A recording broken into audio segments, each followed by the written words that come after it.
Hello friends, welcome to world awareness. Indian navy दुनिया की largest navy में गिनी जाती है और इसका पाकिस्तानी नेवी के साथ कोई भी कंपैरिजन नहीं है, क्योंकि पाकिस्तानी नेवी की जो साइज़ है वो इंडियन नेवी के सामने बहुत छोटी है और जो उसके इक्विपमेंट्स हैं वो भी इंडियन नेवी के इक्विपमेंट्स और वारशिप से बहुत ज़्यादा इन्फीरियर हैं। लेकिन आने वाले 8 से 10 सालों में पाकिस्तानी नेवी की जो अंडर वाटर फ्लीट है, यानी जो उसकी सबमरीन फ्लीट है, वो इंडियन नेवी की सबमरीन फ्लीट को अच्छी खासी टक्कर दे सकती है, क्योंकि इंडियन सबमरीन्स की जो फ्लीट है उसकी जो नंबर्स हैं वो लगातार घटते जा रहे हैं और आने वाले 7-8 सालों में ये नंबर्स बढ़ते हुए कहीं नहीं दिखाई दे रहे हैं। अगर हम पाकिस्तानी नेवी की अंडर वाटर फ्लीट यानी सबमरीन्स की बात करें तो पाकिस्तानी नेवी की सर्विस में इस समय सिर्फ 5 सबमरीन एक्टिवेट हैं, लेकिन वहीं पे अगर हम इंडियन नेवी की बात करें तो इंडियन नेवी की सर्विस में इस समय टोटल 17 कन्वेंशनल पावर सबमरीन हैं जो कि सर्विस दे रही हैं। इस समय के हिसाब से तो इंडियन नेवी की जो अंडर वाटर फ्लीट है वो पाकिस्तानी नेवी के मुकाबले बहुत बड़ी है।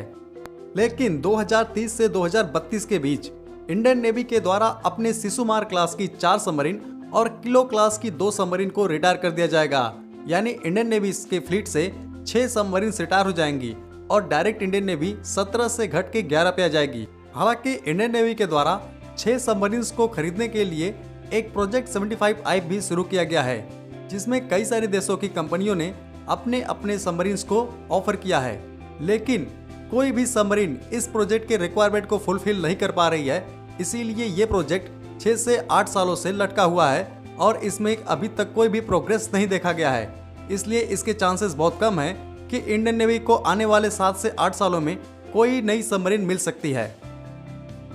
अगर हम पाकिस्तानी नेवी की बात करें तो पाकिस्तानी नेवी के फ्लीट में अभी सिर्फ 5 सबमरीन ही एक्टिवेट हैं, जो कि फ्रांस की अगोस्ता बी क्लास की सबमरीन्स हैं। पाकिस्तान फ्रांस के पास इन सबमरीन्स को अपग्रेड करने के लिए भी गया था, लेकिन फ्रांस ने मना कर दिया है, क्योंकि फ्रांस नहीं चाहता है कि वो किसी भी तरीके से इंडिया को नाराज करे, क्योंकि फ्रांस और इंडिया के बीच में जो स्ट्रेटेजिक रिलेशन है वो काफ़ी मजबूत है। लेकिन पाकिस्तानी नेवी के द्वारा अपने अगोस्ता बी क्लास की सबमरीन्स को टर्की के द्वारा अपग्रेड कराया जाएगा, जिससे कि इनकी जो सर्विस लाइफ है वो 10 से 12 सालों तक इंक्रीज हो जाएगी।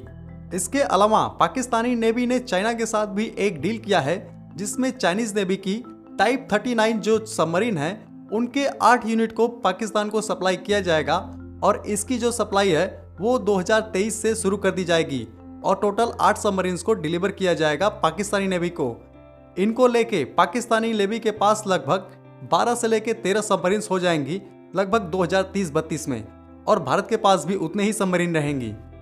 लेकिन अगर ऐसा होता है तो ये इंडियन नेवी के लिए बहुत बड़ा सेटबैक होगा,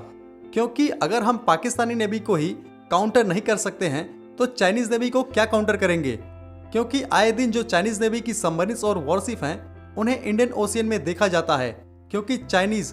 अपने इन्फ्लुएंस को इंडियन ओशियन में बहुत बढ़ा रहे हैं। इसलिए हमें ज़रूरत है कम से कम 30 सबमरीन्स की, ताकि हम चाइना और पाकिस्तान दोनों को साथ में आसानी से काउंटर कर सकें।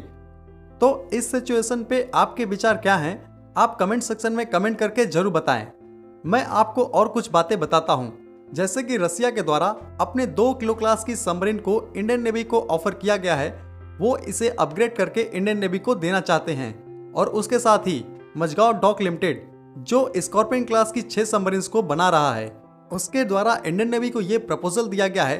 कि जब 6 सबमरीन्स की डिलीवरी इंडियन नेवी को मझगांव डॉक लिमिटेड के तरफ से कर दी जाएगी तो उसके बाद मझगांव डॉक लिमिटेड 3 और स्कॉर्पियन क्लास की सबमरीन बना के इंडियन नेवी को दे सकता है, अगर इंडियन नेवी के द्वारा रिक्वेस्ट की जाए तो। मेरा मानना यह है कि इंडियन नेवी को रसिया की किलो क्लास सबमरीन और मझगांव डॉक लिमिटेड की 3 और स्कॉर्पियन क्लास की सबमरीन को लेना चाहिए, जिससे कि जो उनकी फ्लीट है वो 2030-2032 तक 17 और 18 सबमरीन्स की संख्या में बनी रहेगी, जिससे कि हम पाकिस्तानी नेवी को आसानी से काउंटर कर सकेंगे और साथ ही साथ चाइनीज नेवी को भी टक्कर दे सकेंगे। तो आज की वीडियो को मैं यहीं ख़त्म करता हूँ। जय हिंद।